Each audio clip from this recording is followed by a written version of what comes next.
Hi, everyone. Thanks for showing up tonight. I'm Debbie Schwartz, founder of Road to College and the Paying for College 101 Facebook group. We're going to have more people kind of come in as we get started, but let's get things going since it's late on a Sunday night. I'm going to talk about the common data set tonight. And before we get started, I would love if people can put in the chat where you're watching from, what year your student is in high school, and if you've looked at any common data sets. Always interesting to see how much people know about the common data set before coming to this event and how much they've used it. Okay, I can see. 11th grade, juniors. Okay, haven't looked at many. Uh, So I'm going to share some slides. This is recorded. You'll get the link tomorrow. Um, and oh, okay, lots more people coming in. Great. 11th grade is perfect to learn this stuff. 10th grade is even better to understand it. Good. Okay, perfect. Thanks for sharing that. Um, I'm going to get started to share some slides, but if you guys want to think about, if you want to put in the chat again, if there's a particular school you want me to pull up to look at their common data set, because that's what we're going to do. We're going to pull up actual data sets from colleges and look at them. So if there's one that you want me to, um, take a more close look at, let's do it. I, may or may not have looked at it before. Okay, I see. Good. Lots of good ideas. Whitman, Skidmore, Oberlin. Okay, good. I'm going to come back to those ideas. Let me get started and I will answer questions if you put them in chat. Okay, let me share my screen.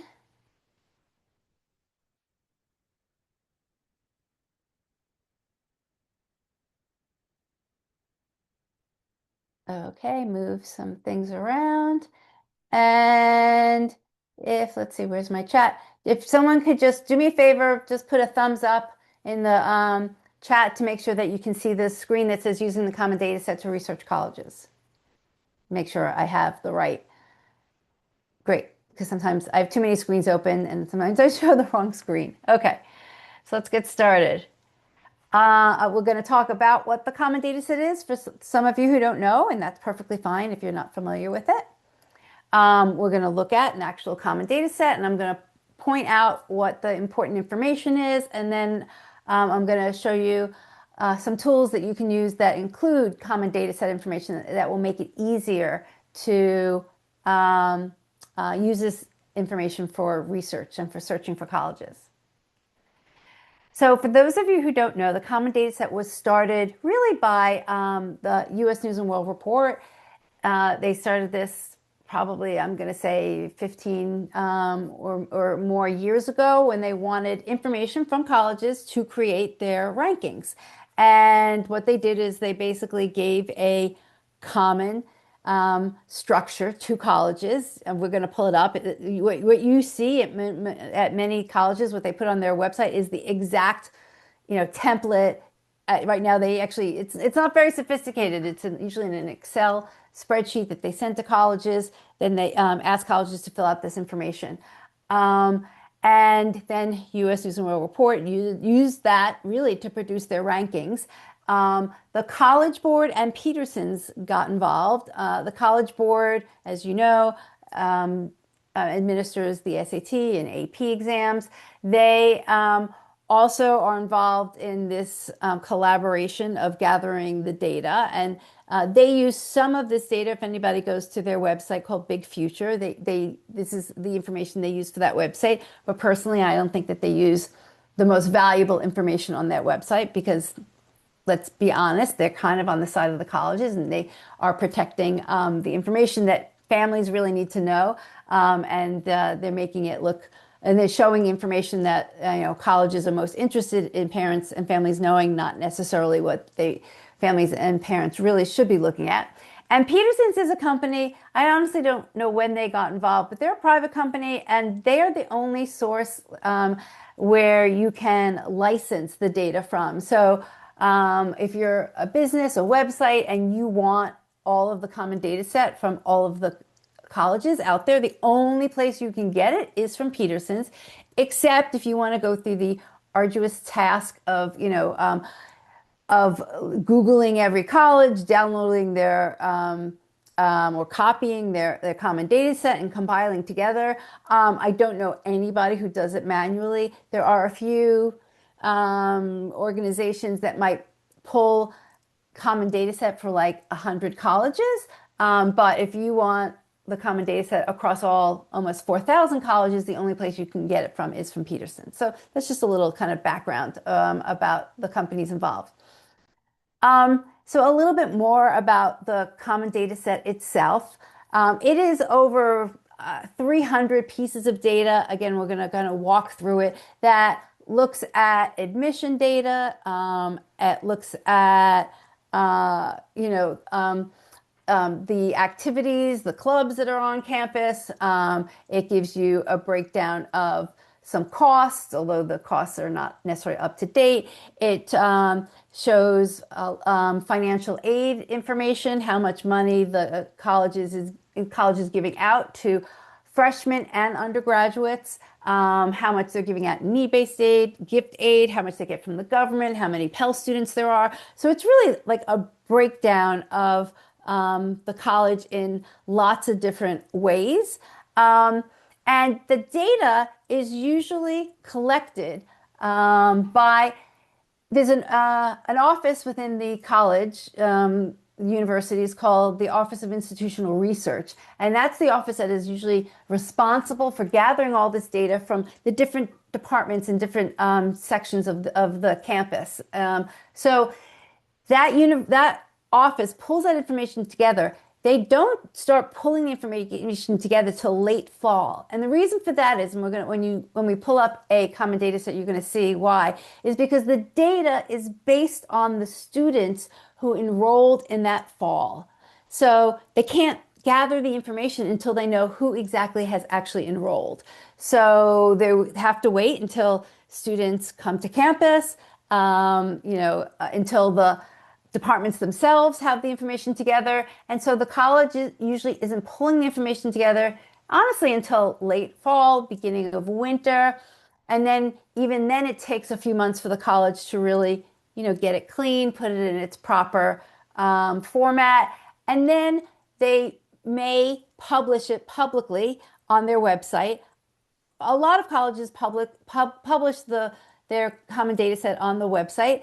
But the new one might not come out until, maybe March. I've definitely seen some colleges out with their latest common data set, and the rest will start to trickle between March and June is when the rest of the colleges will put out their common data set. So if you understand kind of that timeline, you can also understand that as a company who might want to license that data isn't available from Peterson's until the summertime, because Peterson's has to wait until they get the information from all the colleges. The colleges aren't gathering it and compiling it and having it ready until the springtime, and then they might give it to Peterson's, and obviously it takes Peterson's time to put it together so that they can license it out to all the different websites. So any website that uses college data is most likely licensing it from Peterson's, or they may be getting data from IPEDS, which is the government website,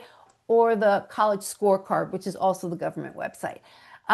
So that's just kind of a little bit of background about all the data. Most schools do put out their individual common data set publicly on their website. And I'm going to pick one of the colleges that people mentioned, and we're just going to Google it, and you'll see where you can find it on the college website. And a lot of colleges honestly also show maybe 10 years worth of common data set information. You have to go back, and look at each one.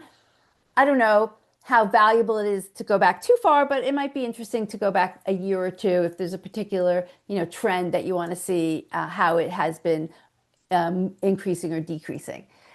There are a few number of schools that may not publish the common data set publicly for a very long time. Columbia University was one of those schools. I think that they publish it publicly now. I'm not even 100% sure. The other kind of con is that not every college answers every question, and you're going to see that too. So just because that category is there, just because the question's on the survey, they're not. This is all. Nobody regulates this information from the colleges. Nobody enforces the accuracy of it, unfortunately, and nobody forces colleges to actually fill it out and share it. Although most do, because it's they know that if another college is sharing that information, it's going to look badly on the college that doesn't share the information. Um, and sometimes the definitions of what's included is a little inconsistent, and you might have to dig a little deeper to understand what that number really represents. Oh, so I kind of described a little bit of the timing of the common data set, but let me just go over it one more time. So the most recent common data set right now is actually is the 2024-2025 common data set. And so I should actually update this slide. I apologize. But let's just use this example here because it's easy to look at. So for the 2023-2024 common data set, what that means is that was for students that were enrolling in the fall of 2023.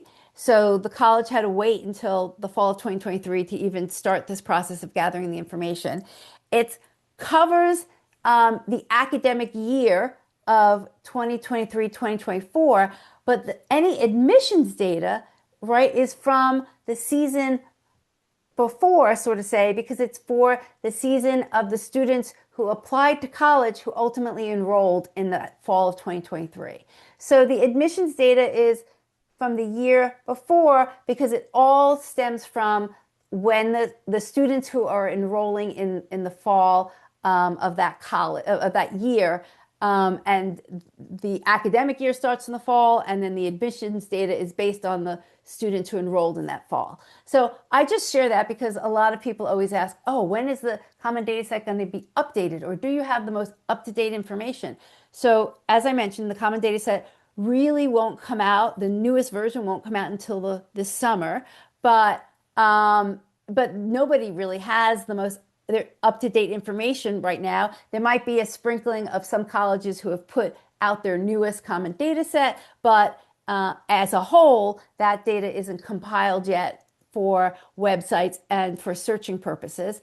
And I don't think it's actually so detrimental that we're just, you might be looking at 1 year back because things don't dramatically change year to year. Although things are definitely have changed over 5 years or 10 years, but from 1 year to the next in particular, you're not going to see major changes. And by doing the research, it's going to point you in the direction of the college that you're potentially most interested in, and then you can kind of keep digging and be on top of when they put out their most latest information. Okay, so sometimes I use Tulane if nobody gives an example, but let me get out of this and I'm going to pull up, I'm going to scroll back to the schools that people mentioned, and I'm going to put in Oberlin. Okay, let's look at Oberlin College Common Data Set. And this is all you have to do to find it. And you can see the top result. And I hope people can see this, right? Let me just make sure people are seeing my Google screen. So all you have to do is click on, obviously, Oberlin College Common Data Set came up first. And here you can see this is their list. Let's see, they don't go back 10 years. A lot of schools do. They go back 1, 2, 3, 4, 5, 6, 7 years. And we're going to pull up the 2024-2025 Common Data Set, which is the information that actually has been already compiled and is on other college websites. The most recent common data set, or the most up to date, if you might see it on some websites or from colleges now, would be 2025 to 2026, because students enrolled in college this past fall, which was 2025, and colleges might just be starting to publish, because it's March, it's enough time, their 2025-2026 common data set, but it's probably a handful right now. And again, as we get to the summer, we'll be seeing more of that 2025, 2026, but everybody should have out their 2024, 2025 common data set. So I'm just going to, well, here, let me just scroll to show you. There's so many pages. Let's go back to the bottom. Over 40 pages of information. We are not going to go through all 40 pages. I'm just going to actually highlight what I think are some of the more important sections. Of course, you can pull up any college that you're interested and go through all of the sections. Some of them, relate to undergraduates. Relate specifically to freshmen. Others relate to just general undergraduate information. But if this is, interesting to you, definitely pull it up and look at it. The beginning, it just gives you the just general information, their address. Usually it's the link to the admissions office as well, the admissions address. And let's go continue on. This is the enrollment. That's why they need to wait until the fall is over. So you can see that it says this provides numbers of students for each of the following. Oh, you know what? Let me enlarge this a bit. Would that be helpful? Okay. This says this provides numbers of students for each of the following categories as of the institution's official fall reporting. They actually even have to wait until October 15th. So again, colleges had to wait until October 15th of 2025 before they could even start gathering their data for the 2025-26 common data set. This just shows you the breakdown of all of the students at the college who are freshmen, who's full-time, part-time. Obviously, a school like Oberlin, all the students are really full-time. If there were graduate students, Oberlin, I don't think really does have graduate students. It would list it here as well. Okay. Oh, actually, yeah, they don't really. They've very few graduate students. Here's the section on graduate students. Then there's a section on ethnicity. If this is important to you, what percentage of the population is of different ethnicities that you can pay attention to. It lists what types of degrees that university offers. Again, Oberlin, if you're not familiar, it's undergraduate, so that's why majority of their degrees are bachelor degrees. And this is actually kind of important. It shows, let's see, graduation rates. Also here, I guess the beginning here, it's showing you what number of students are Pell Grant recipients. Again, depending on your family situation, it may or may not be information you need to know. And then they also show, let's see, this looks like, oh, this is graduation rate for Pell Grant recipients. Let's see if they have a little further down. If they just have overall, oh, I guess they don't. Or they might, okay, here. Then they have retention rate, which is actually, this is really high and excellent, 91%. So what that means is that 91% of freshmen return their sophomore year, which I think honestly, the average is closer to 80%. So this just shows you that students who attend are very happy and they are coming back for the second year. Okay, so here's where it gets a little bit more interesting. It's section C called First Time, First Year Admissions.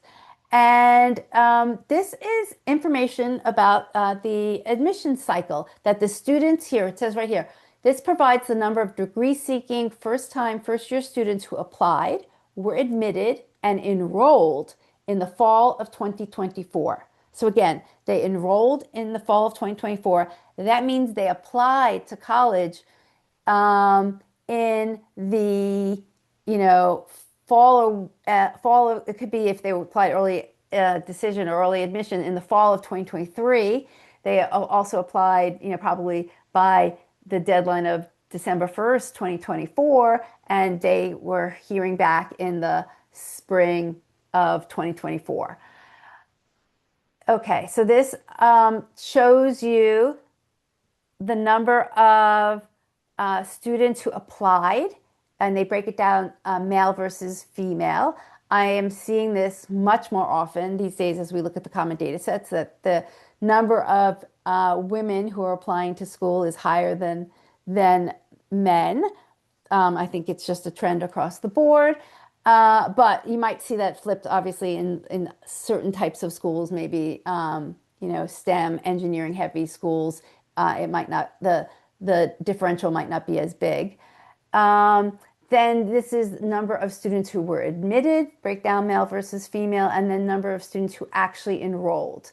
So this is where all of the admission stats that you see on various websites come from.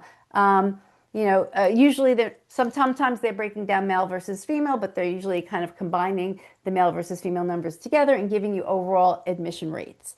A number that you might not always see or pay attention to is something called yield, and that is the percentage of the students who accepted the offer that they were admitted to Oberlin in this case, and then decided to enroll. So that would be, combining for the 281 plus the 418 as a divided by the total number of students that were admitted. And some people, really more in the world of admissions or enrollment management, they pay attention to yield because yield has been going down at schools mainly because students are applying to so many colleges. So it's harder to predict from the college's standpoint if a student's really going to accept the offer. And that's just something that most colleges, unless the most elite schools, they don't necessarily maybe have to deal with it because obviously Harvard, Yale, Stanford have like very high yield rates. If a student is accepted or admitted at one of those schools, the likelihood of them enrolling is extremely high. But a school like Oberlin, they are competing against other colleges, and just because they admitted or accepted a student doesn't mean that student's going to roll. So as this is a funnel that the admissions office has to kind of manage. How many students can they actually get to apply? How many students should they accept? And of the students who accept, how many finally decide to enroll?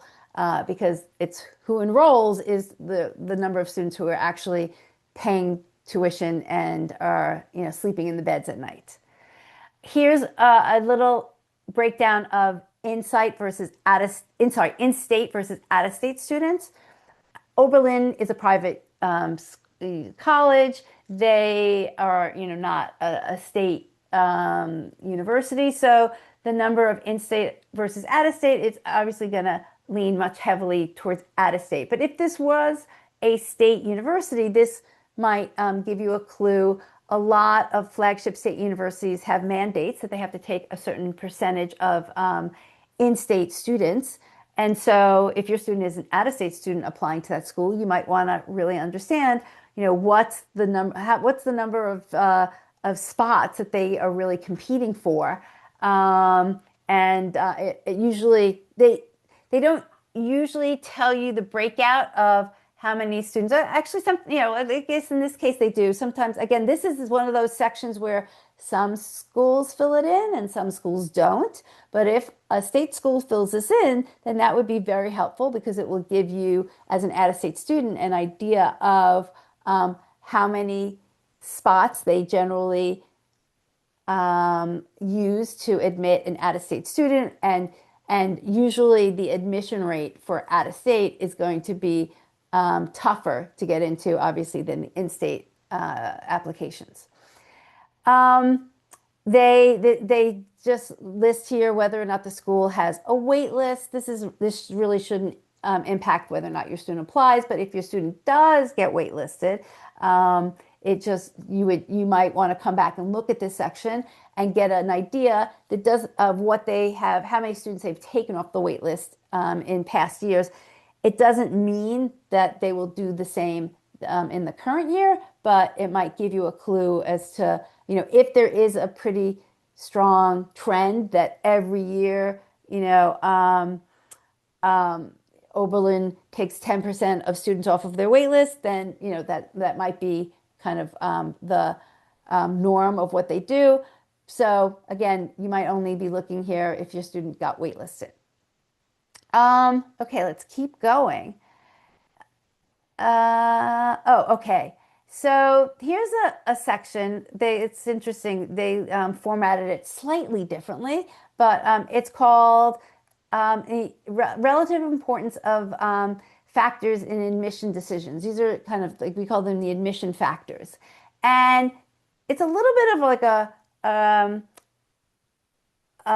a roadmap of what the admissions officers look at, or kind of what they use when they're reviewing applications. And this is for each particular college. They are going to decide which of these factors, and it's split up between academic and non-academic, are important to their process. And then they rate them as the categories are very important, important, considered, and not considered, those four categories.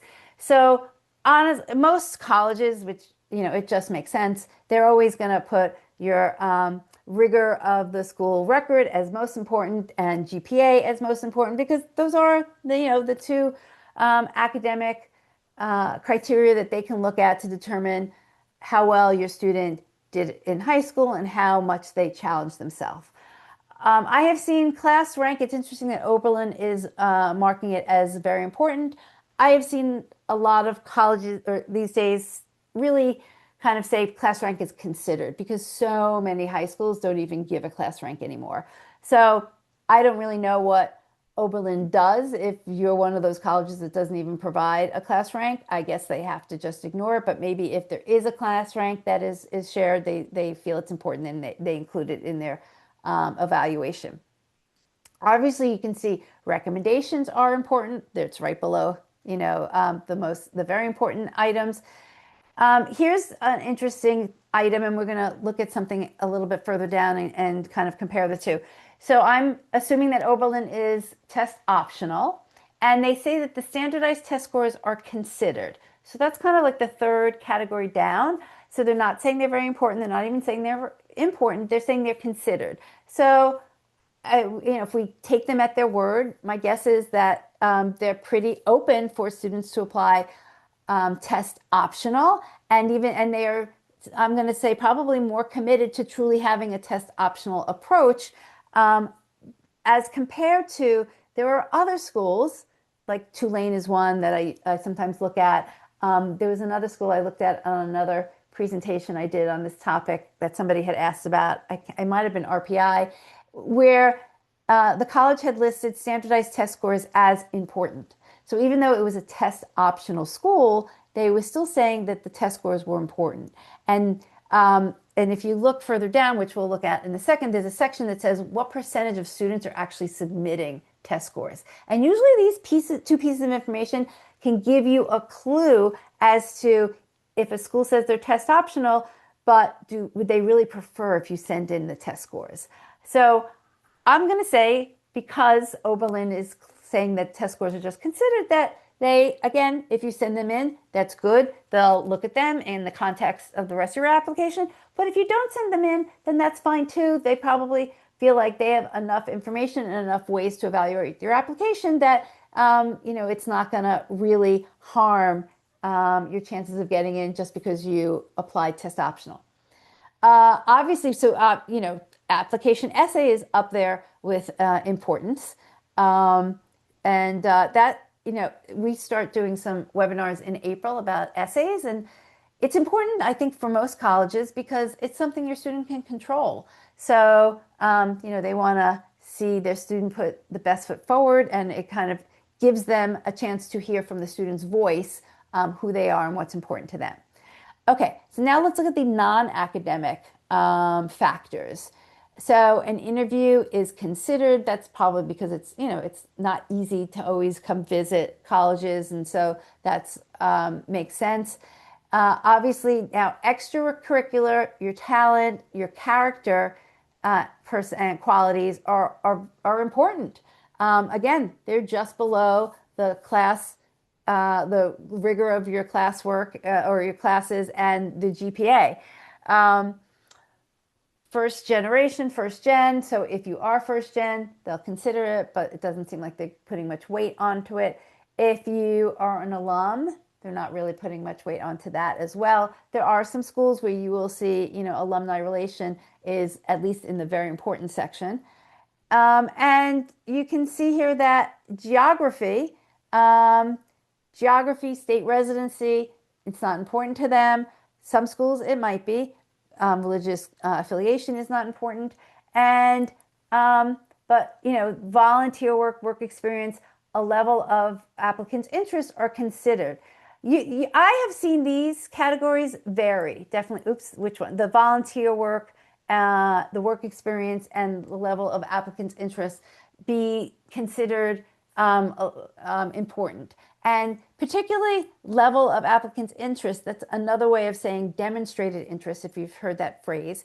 And demonstrated interest is all the different ways that your student is showing interest in the college. So are they, believe me, are checking? Are they opening the emails? Are they coming to any information sessions if they're being, offered at the school? Did they come visit? Of course, that's a big one, but not everybody can. Did they email with the admissions office or somebody else at the college? So those are signs that they're interested. And some colleges, if they are showing that level of applicants' interest is important, then I would make sure that your student is doing one or some of those things, because if it came down to evaluating your student against somebody else and everything seemed pretty equal, then that means that the college that feels that level of applicants' interest is important, they're going to look at how much both of those applicants interacted with the college to show their interest, and probably pick the student that had a higher demonstrated interest.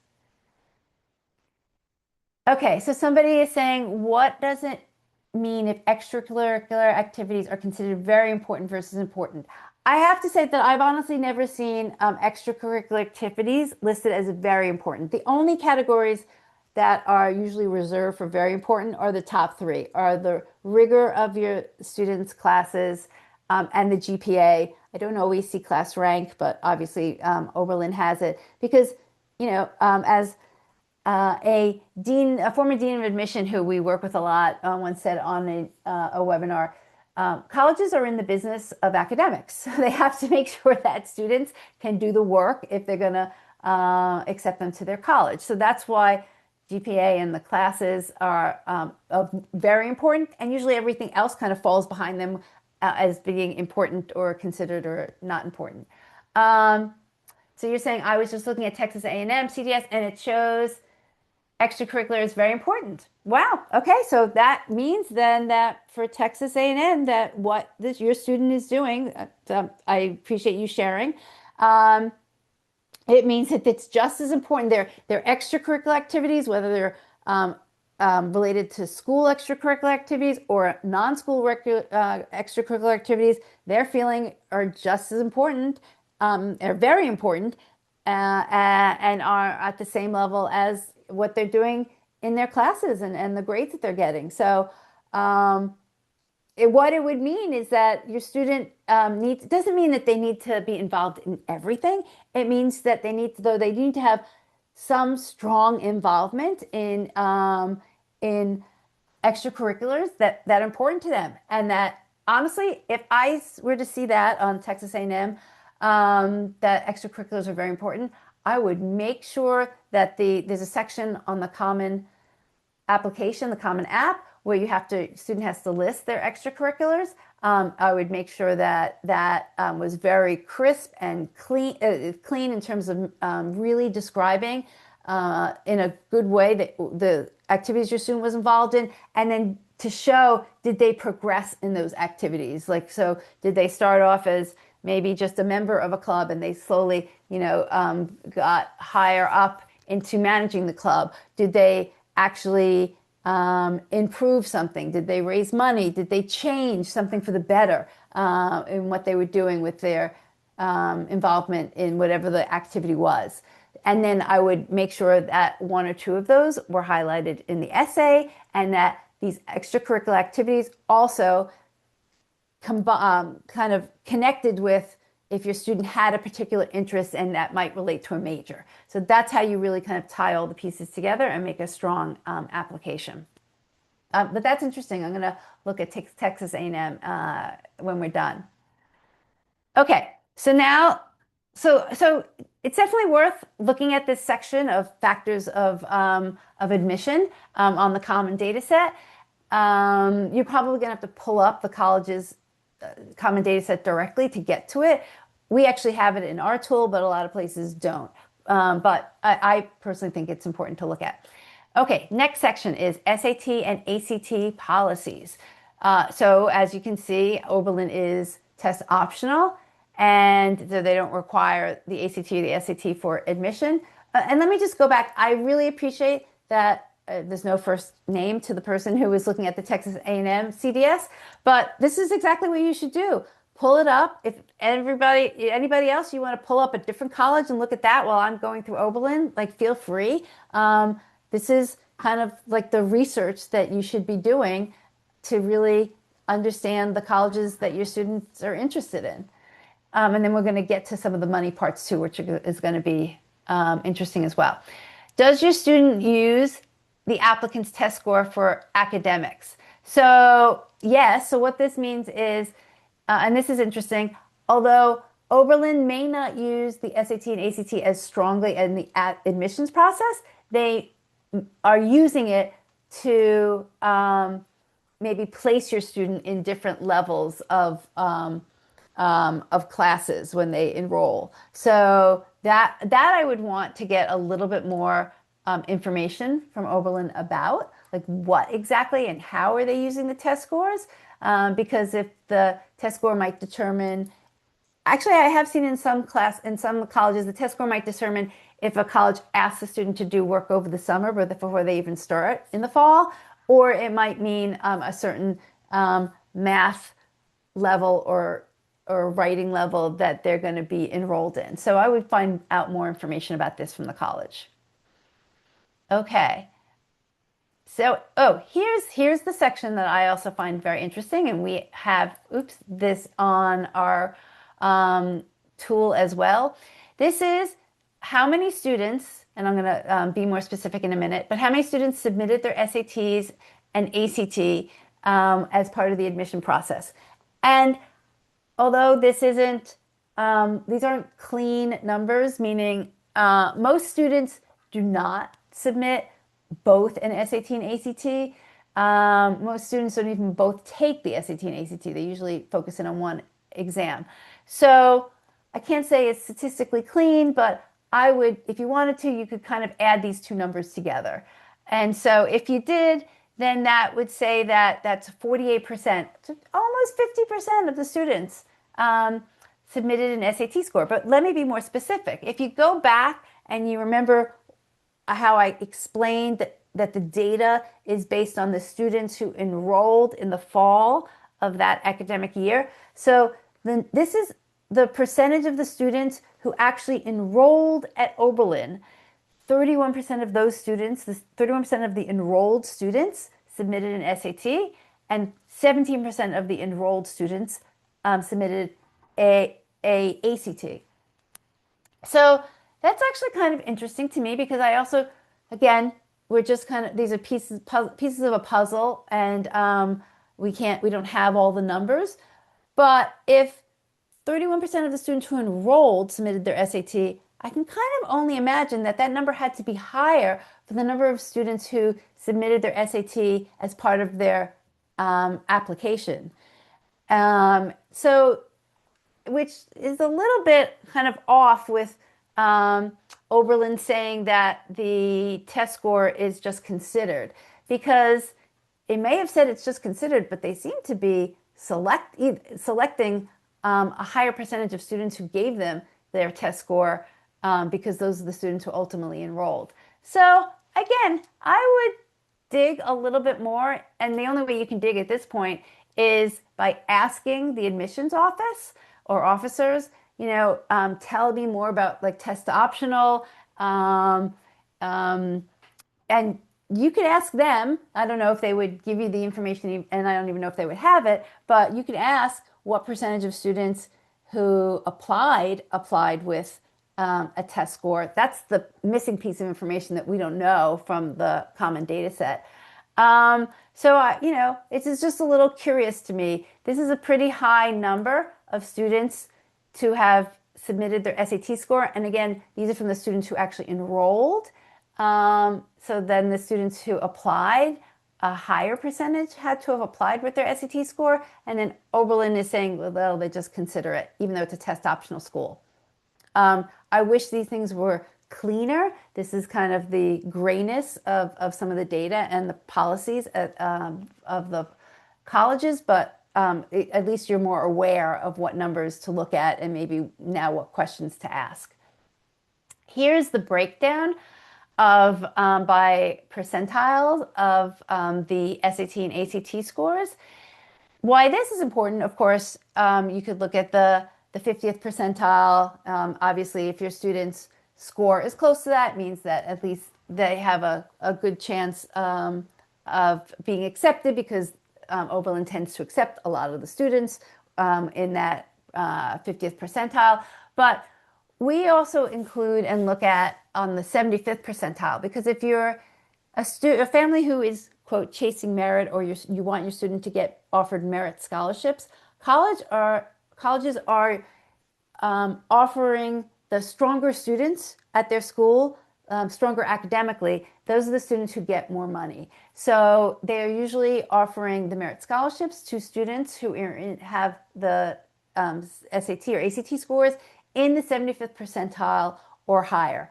And that actually might be something else. I have not looked at Oberlin's website, so this information might be on there, but that might be something that to ask Oberlin or to dig in. Now that we're talking about it, it could be that Oberlin asks for test scores to be considered for merit scholarships. And that might be a reason why their submission rates are on the higher side. So that could be the case at a lot of schools. They're test optional, but and it's not that they won't give out merit money to students with a test score, but some schools require it for merit scholarship review and qualifications, and other schools just tend to give more money to a student who might submit their SAT or ACT scores because it gives them a deeper picture of like how strong that student is academically. So again, here's another question to ask the admissions office, or at least to dig through the website first to see if any of that information is shared on the website. So again, we always focus on the 75th percentile to say, is your student's test scores within that 75th percentile? And if they are, and if this school offers merit scholarship money, there's a good chance your student will be offered the merit scholarship. Okay, so let's go a little bit further down. Actually, this is good. A lot of schools these days do not share a breakdown of GPAs, but it's good that Oberlin does. So they're just showing you, what percentage of their students, enrolled students, have a 4.0 GPA. Obviously, it looks like the majority of their students are between 3.5 and 3.99. So again, if your student had below a 3.5 GPA, they probably aren't going to be considered a strong, candidate for Oberlin. And if they were really interested in Oberlin, I would then say, well, their GPA isn't that strong, so maybe you should consider sending in their SAT score if the SAT or one of their test scores if the test score was stronger. Okay, let's keep going. I think I'm going to skip now to here's a section on early decision. Does Oberlin have early decision? Yes. These are the dates, and then here's the numbers for early decision.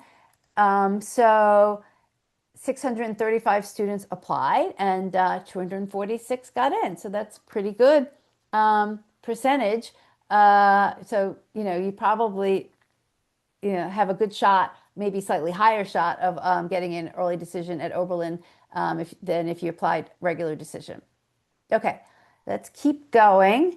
And then the next section that's important is section H. And that's where more of the financial aid and merit scholarship information is shared. So some of this is in aggregate, and some of it's broken down on the per average student level.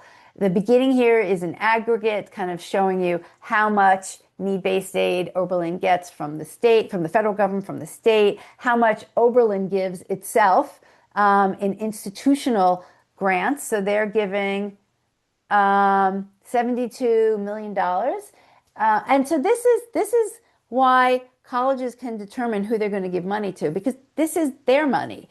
So of the institutional scholarships and grants, the 72 million is Oberlin's money, and quite honestly, they can decide who they want to give it to, as opposed to the federal and the state grants. That's usually the federal government's making the decision about who's getting that money, and the state's making it. But on the institutional level, the college can make that decision. So here is a deeper picture as to who gets money at Oberlin, at least on a percentage basis.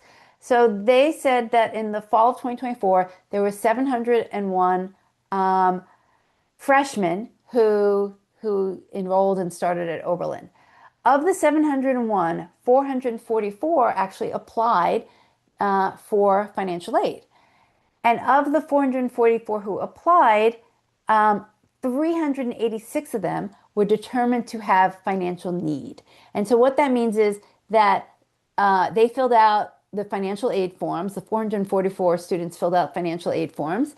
And then the college looked at those forms and said, of the information that they shared, and I don't know, I can't remember offhand if Oberlin is a college that asks for a CSS profile or not, which is an additional form. But of the 444 students, Oberlin said, okay, we think that 386 of you actually have financial need. Just because you applied for financial need doesn't mean that the college is going to agree and say you have a financial need. And then of those 386, they were all awarded some money for their financial need. And then down here, this is very important, line I, on average, what percent of need was met of the students who were awarded any need-based aid? So 100% were met. So what that is saying is, of the 386 students who received need-based aid, whatever their need was, and the college is still determining their need. It's not what you want the college to give you, the amount that the college gives you, but whatever that need was that the college determined that the family had, they actually gave 100% of it in need-based aid. That's pretty generous, because you will find, so this number is important. This what percent of need met, that's what it's called, is important. Not every school meets 100%. There are a lot of schools that might meet 80%, 60%, 50%. And so if you're a family that might have need-based aid and you're applying, this is a very important number to know. Because again, just because they might determine you have need doesn't mean they're going to cover all that need. And this is a percent of need met, which tells you ahead of time what the college's policy is about covering a family's financial need. So very important number to look at. Okay, let's keep scrolling. And then obviously you can see line J, this is the average financial aid package of the students who got need. So again, they're pretty generous. They gave, they gave almost $60,000 to families who had need-based aid. That's pretty generous. Okay, and then let's keep rolling. Then this is the other section that's important. Okay, so line N here. This is the number of students in line A. Line A were the number of students who were enrolled. This was the number of students in line A who did not have financial need, but were awarded some form of non-need-based grant or scholarship. What that is AKA merit scholarship money. So line N is the number of students who received merit scholarship money at Oberlin. And on average, they received 25 or actually almost $26,000 in as a merit scholarship. So again, that's pretty generous to a family that actually doesn't have any need-based aid. These are the important numbers to look at if you're a family that is trying to reduce the cost of college. You aren't going to be eligible for need-based aid, so the only way you can reduce the cost of college is by getting a merit scholarship. So this is the way you start to dig and say, which of the colleges who offer merit scholarships, how many students do they offer merit scholarships to, what's their average merit scholarship dollar amount, and then what are the stats? What's that 75th percentile that my student needs to be in that they have a higher chance of receiving the merit scholarship? This, plain and simple, is the research that you need to do to find the colleges that offer merit scholarships and where your student has the best chance. So that's actually the most important sections that I think to look at. The rest of this, I mean, again, you should look at this is the number of students who are taking out different types of federal loans, which, could be and should be interested, you should be interested in to see how indebted the student population is. So here, I wasn't quite sure. Oberlin is a school that asks for the CSS profile, so that's an additional form. That's like a private school form that colleges ask families to fill out, which asks for more financial information than just the FAFSA. So that's why Oberlin is being more generous, because they're getting more information about your family so that they can determine, do you truly have any need and how much is that financial need. And let's keep going. Then this is deadlines about financial aid forms. That's another set of deadlines you should be aware of at some point. There's deadlines for early admission. There's deadlines for regular admission that your student needs to be aware of to get in their applications. There could be a separate deadline for merit scholarships. And then there's deadlines for financial aid forms. So if you don't put in the financial aid forms, it doesn't matter if you're a family that has financial need. You're not going to be evaluated for it. So this deadline is important to recognize as well. And sometimes it comes up faster than parents realize. And here's information, let's see, about the faculty and class size, how many sections they have, different types. This is the majors. This is the types of degrees that they, specialties and majors that they offer the degree in. And then, that's the whole thing. There's usually a section, maybe I went over quickly, about the different clubs and activities and about dorms that are on campus. So that's the common data set. I hope that was valuable in learning about that. So let me just show you one other thing. So that's great to see on a per college basis, but how would I even know that Oberlin is a school that offers merit scholarship money? I'd have to kind of know to look at every school's common data set, and that seems pretty tedious, right? So we developed a tool called Insights, which it doesn't have every single piece of information on the common data set, but it has all the important sections that I just went to, because those to me are the most important section as a parent of a high school student searching for colleges that you need to look at. And we have in this database and the capability where you can filter what we call, do a reverse search. So you don't have to know that Oberlin offers merit scholarships or not. You can search and say, show me all the colleges that actually offer merit scholarships, and show me all the colleges that offer merit scholarships that might have this major. And so let me show you the different ways that you can do searching, because it's kind of interesting and fun. So you would go under Discover,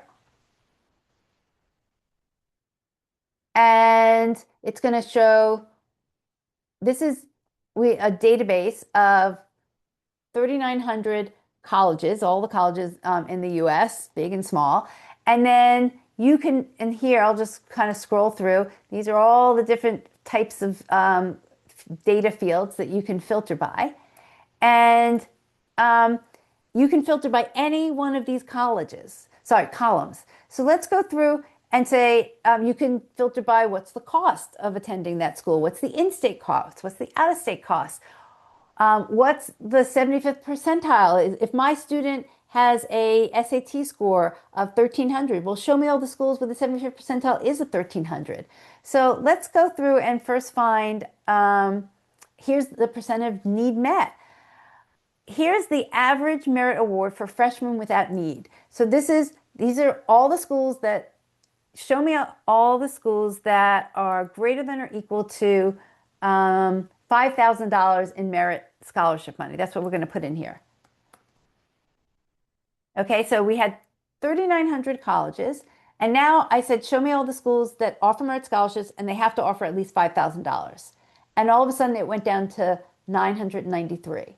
So that's a big drop. So basically, there are 3,000 colleges that don't even offer merit.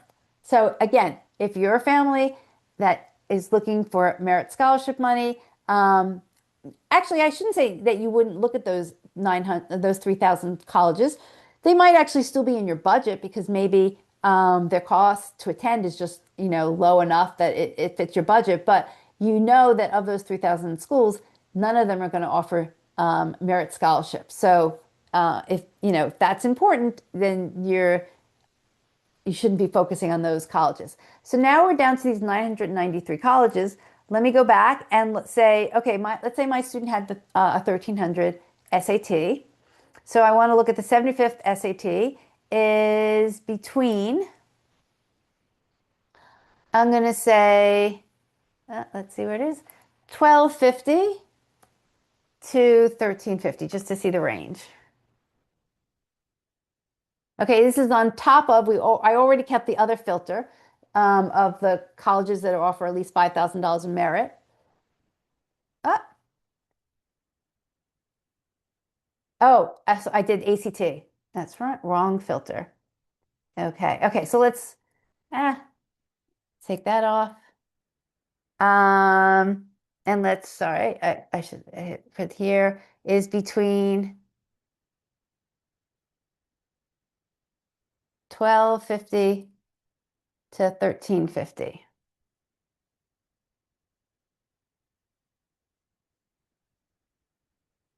Okay, so we went now from 993 colleges where we didn't put any academic filter on. Now we're down to 209 colleges. So these are 209 colleges that offer merit and where my student is in the 75th percentile and has a good chance of getting that merit. Now I might want to dig in and look at these colleges. You can sort any of these columns but in ascending or descending order. But let's just skip over to the column that has merit in it. And here, these are interesting columns. This is the percentage of students without need who are receiving merit at that school. And here's the actual merit dollar award. And then we do the math and just say, okay, well, what's then the net cost if my student got merit? What's my net cost after receiving merit? And then this is a link to the page, the web page on the college's website that talks about the details of the merit scholarships. So this kind of reduces your research tremendously. Let's kind of sort this column of average merit award. Let's do it the other way, sorry. And see, what are these colleges? Okay. Oh, very interesting. Susquehanna, if you haven't heard of Susquehanna, tends to come up a lot on social media, on our Facebook group, because it is one of the more generous colleges. So they offer $42,000 in merit scholarship. That brings their net cost down to $33,000, and they're giving merit scholarships to the majority of students that apply there. And we also have this information called crowdsource offers. We ask families to actually share their offer with us that they've received so that we can see what the college is saying that they're offering students, actually what they are offering when they send out the information. And this is from this academic or this admission year. Let's see. Is it? Oh no, it actually is. Let's see if we have any in for this current year. This would be 26, 27. Oh, Oh, we do. Okay, it just wasn't sorted. So we have 19 offers so far from families um, that their student applied to this was Susquehanna and got in, and they shared the offer information with us. So you can see, look at those numbers. That's pretty close and higher than what Oberlin is saying in their common data set of what they give. So this just kind of proves that, I mean, not Oberlin, sorry, Susquehanna. This kind of proves that Susquehanna, is telling what they share in their common data set, they are backing it up in what they actually give students. And now you can also see the academic profile of the student. A lot of students looks like, oh, they have from like, well, here's a student with a 3.1, but a lot of students look like they have 3.5 and more. Some students looks like you need to probably have like a close to a 1300 or more. But I would say, and this is kind of interesting, these two students who shared their offer information applied test optional to Susquehanna, and they still got money. Let's see on the next page. Um, Here too, a fair number of students applied test optional and still got merit money. So this is a place that you can kind of go to and see the actual offers that families are sharing and look at like some of the stats and whether or not the students actually gave in their SAT or ACT scores or not, and whether or not they got aid. So I hope this was interesting. Let's see. Let's go back. I'm just kind of curious because we looked at Oberlin. Let's pull up Oberlin's information here.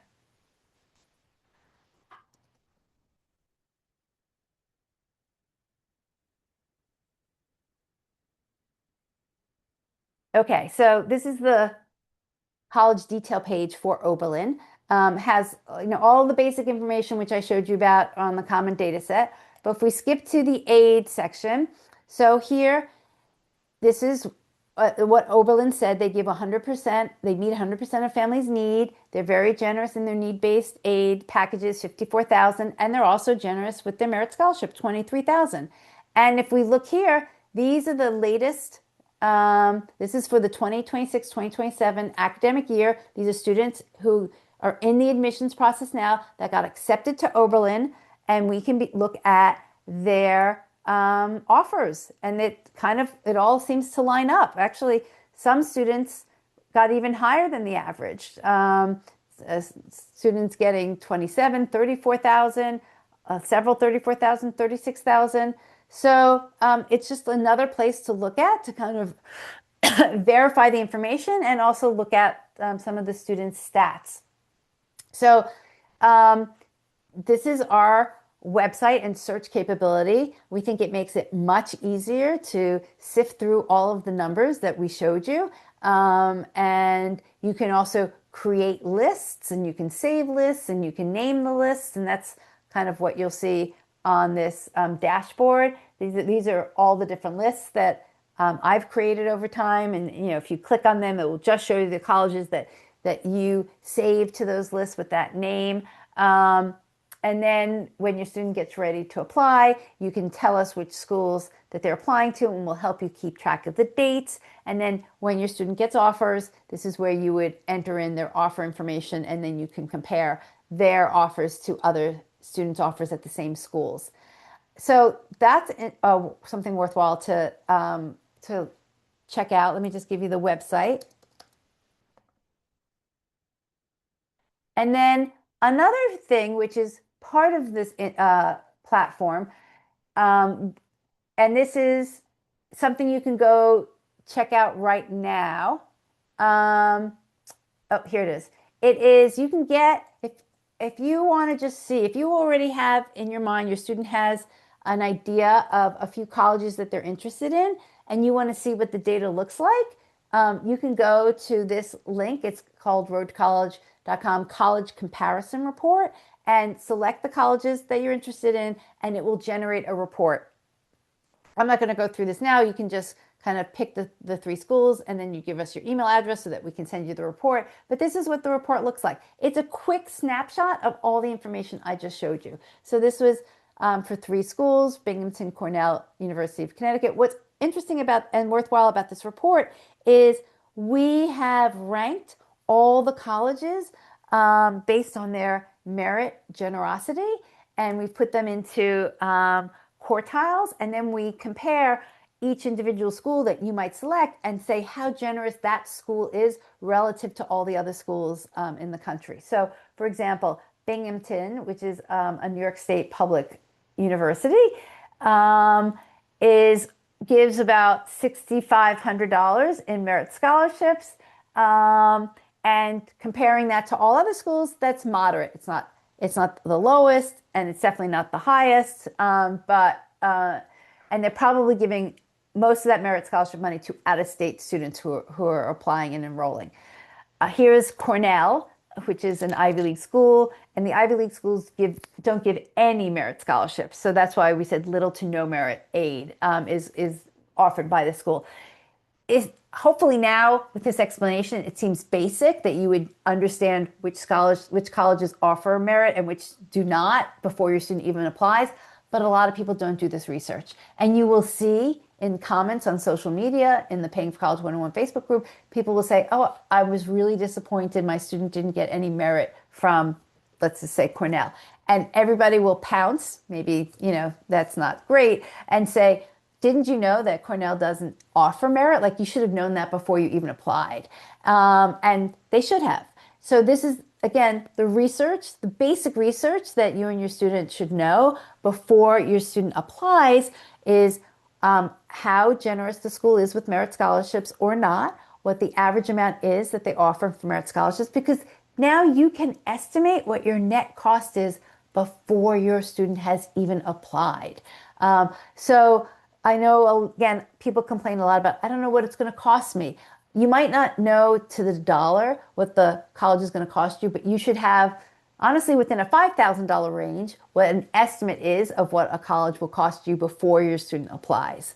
You can do this type of work, and then you should also be using what they call the net price calculators and compare the two. But both your own research and a net price calculator should give you a kind of a close ballpark about what that college will cost and how that fits relative to your budget, again, before your student applies. And so let's just look at the third college here, University of Connecticut, which is also a public school, but they tend to be a little bit more generous with merit scholarships, even though they're a public school. So, but they're still in the moderate range. They are giving $11,000. This is at least what the college is saying that they offer in merit scholarships. Parents have been receiving between 520, or the parents who have shared their offers have received between 500 to 24,000. But on average, the parents are saying that on average they're seeing 13,000 compared to the 11,000, which is kind of close. So again, this is just a quick way to get a sense of how generous the colleges are. And then the other information in this report is we just share the actual cost of attendance information, the SAT and ACT ranges. So now you can kind of quickly say, okay, the colleges that my student was interested in, let's run this report. How generous are they? And let's check, if that school is generous or if that school is within my price range, is my student's SAT or ACT scores even within the 75th percentile? And then here's some general information about the college. So if anybody can run this report for once for free. If you want to run it multiple times, you have to be a paying member of the Insights platform, which is the other website I showed you where you can do all your own filtering and creating of college lists. So I hope this was helpful. Anybody have any questions before we sign off for tonight?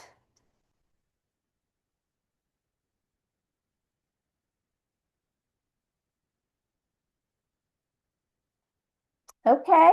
Well, if you do, I think you definitely get our email. Somebody said, how do I get this report if I'm a paying member? Go to the same link if you already a paying member. This report is about a month old, so we have to add the link to the dashboard. But if you're a paying member, just go to this same URL, which I just put in, and you can run the report multiple times. And then there's one, again, if you're a paying member, there in the profile section here on the upper right, you see it says My Reports, and your reports will show up here as well. So you can run unlimited number of reports. They'll both come in an email, but it will also show up in your section of the My Profile under My Reports.